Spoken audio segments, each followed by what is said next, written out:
ವೀಕ್ಷಕರ, ಈಗ ಬಿಡದಿಯಲ್ಲಿ ಟೌನ್ಶಿಪ್ ನಿರ್ಮಾಣಕ್ಕೆ ಮುಖ್ಯಮಂತ್ರಿಗಳಾದಂತಹ ಡಿ ಕೆ ಶಿವಕುಮಾರ್ ಅವರು ಈಗಾಗಲೇ ಅಧಿಸೂಚನೆಯನ್ನು ಹೊರಡಿಸಿರುವಂಥದ್ದು. ಇದೇ ವಿಚಾರವಾಗಿ ನಮ್ಮ ಜೊತೆ ಮಾತನಾಡಲಿಕ್ಕೆ ಈಗ ಕರ್ನಾಟಕ ರಾಜ್ಯ ರೈತ ಸಂಘದ ಅಧ್ಯಕ್ಷರಾದಂತಹ ಹೊನ್ನೂರು ಪ್ರಕಾಶ್ ಅವರು ಇದ್ದಾರೆ.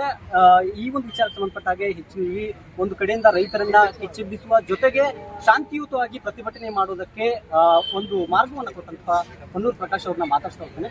ಸರ್ ನಮಸ್ತೆ.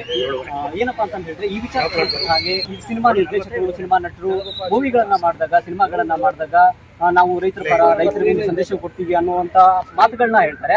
ಆದ್ರೆ ಈ ನಿಜವಾಗ್ಲೂ ರೈತರಿಗೆ ತೊಂದರೆಗಳಾದಾಗ ಯಾವುದೇ ಕಾರಣಕ್ಕೂ ಒಂದು ಹೇಳಿಕೆಗಳನ್ನ ಕೊಡೋದಿಲ್ಲ. ಈ ರೀತಿಯಾದಂತಹ ಮೌನವನ್ನ ಯಾವ ರೀತಿ ಆಗ್ತದೆ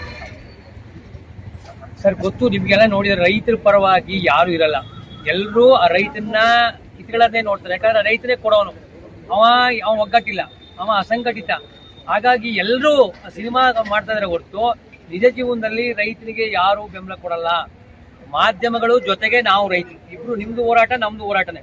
ನಮ್ಮ ಹೋರಾಟಗಳು ನಿಮ್ಮ ಮುಖಾಂತರ ಎಲ್ಲಾ ಕಡೆ ನೋಡ್ತಾರೆ. ಮೇನ್ ಬರೋವರೇ ಫಸ್ಟ್ ನೀವು, ಜೊತೆಗೆ ನಮ್ಮೊಂದಿಗೆ. ಹಾಗಾಗಿ ಎಲ್ಲವೂ ಪಿಕ್ಚರ್ಗಳಲ್ಲಿ ಹೊರತು ಬೇರೆ ಬೇರೆ ಎಲ್ಲರೂ ಹೇಳ್ತಾರೆ. ಮೇಲೆ ಪ್ರಧಾನಮಂತ್ರಿಗಳು ಹೇಳ್ತಾರೆ, ಭಾರತ ದೇಶ ರೈತರ ದೇಶ, ಹಳ್ಳಿಗಳ ದೇಶ, ಬೆನ್ನೆಲುಬು ರೈತ ಅಂದ್ರೆ ಇವತ್ತು ಬೆನ್ನು ಮುಳಿನ ಮುರಿತಾ ಇದ್ದಾರೆ.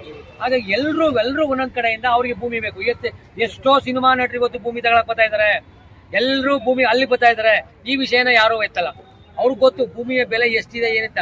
ಮತ್ತೆ ಏನಿದ್ದಾರೆ ಈ ಸರ್ಕಾರಗಳು ಮತ್ತು ಭೂಮಿ ಇರೋವನೇ ಭೂಮಿ ತಗೋಬೇಕು ಅಂತ ಕಾನೂನುಗಳಿತ್ತು. ಅದು ಮೊದಲು ಮಾಡಿದರೆ ದೇವೇಗೌಡರು, ಅವ್ರೆಲ್ಲರೂ ಸಪೋರ್ಟ್ ಕೊಟ್ಟರು.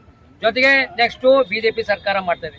ಇದೇ ಸರ್ಕಾರ ಆವಾಗ ನಾವು ಬಂದ್ರೆ ನಾವು ವಾಪಸ್ ತಗೋತೀವಿ ಈ ಕಾಯ್ದೆನ. ಇನ್ನೂ ವಾಪಸ್ ತಗೊಂಡಿಲ್ಲ. ಹಾಗಾಗಿ ಅವ್ರೆಲ್ರಿಗೂ ಭೂಮಿ ಬೇಕು, ಆ ಕಾಯ್ದೆಗಳು ಬೇಕು ಅವ್ರಿಗೆ. ಆ ಕಾಯ್ದೆ ವಾಪಸ್ ತಗೊಂಡ್ರೆ ಸಿನಿಮಾ ನಟರಿರ್ಬೋದು, ಅವ್ರ ಅಧಿಕಾರಿಗಳಿರ್ಬೋದು, ರಾಜಕಾರಣಿಗಳಿರ್ಬೋದು, ಯಾರ್ಯಾರೇ ಬಂಡವಾಳಶಾಹಿಗಳು ಈ ಕಾನೂನು ಇದ್ರೆ ಅವ್ರು ಭೂಮಿ ತಗೊಳಕ್ಕಾಗಲ್ಲ. ಹಾಗಾಗಿ ಅದ್ರ ನಮ್ಮ ವಿರುದ್ಧನೇ ಎಲ್ಲ ಇರೋದು. ಮತ್ತೆ ರೈತ ಅಂದ್ರೆ ಅವ್ನು ನೇರ ನಿಟ್ಟ ನಿರಂತರ ಇವರೆಲ್ಲ ಅನ್ಯಾಯ ಮಾಡೋದು ಅವ್ನಿಗೆ ಗೊತ್ತು ರೈತನಿಗೆ. ಯಾಕಂದ್ರೆ ನಾವು ಬೊಕ್ಕಂಡು ಗೇಯವರು, ತಲಾ ಬೊಗ್ಸ್ಕೊಂಡು ಗೇಯವರು, ಪ್ರಾಮಾಣಿಕತೆ ಇರೋರು. ಇವೆಲ್ಲ ನಾಟಕ, ಬಣ್ಣದ ನಾಟಕ. ಎಲ್ಲರೂ ನಾ ಹೇಳಲ್ಲ, ಎಲ್ಲರೂ ಒಳ್ಳೆಯವ್ರು ಇದ್ದಾರೆ, ಇಲ್ಲ ಅಂತ ನಾನು ಹೇಳಲ್ಲ. ಹಾಗಾಗಿ ಎಲ್ಲರೂ ಒಂದ್ ಕಡೆ ಆ ರೈತನ ಭೂಮಿ ಕಿತ್ಕೊಳ್ಳೋಕೋಸ್ಕರ ಎಲ್ಲಾ ರೀತಿಯ ಆಟಗಳು ಮಾಡ್ತಾರೆ. ಒಂದೇ ಅಷ್ಟೇ, ಇವ್ರ ಅಜೆಂಡಾನೇ ಅಷ್ಟೇ, ರೈತನ ಹತ್ರ ಭೂಮಿ ಇರಬಾರ್ದು, ಭೂಮಿ ಎಲ್ಲ ಇವ್ರ ಕೈಗೆ ಹೋಗ್ಬೇಕು, ಅವನು ಗುಲಾಮಾಗಿ ಕೆಲಸ ಮಾಡ್ಬೇಕು.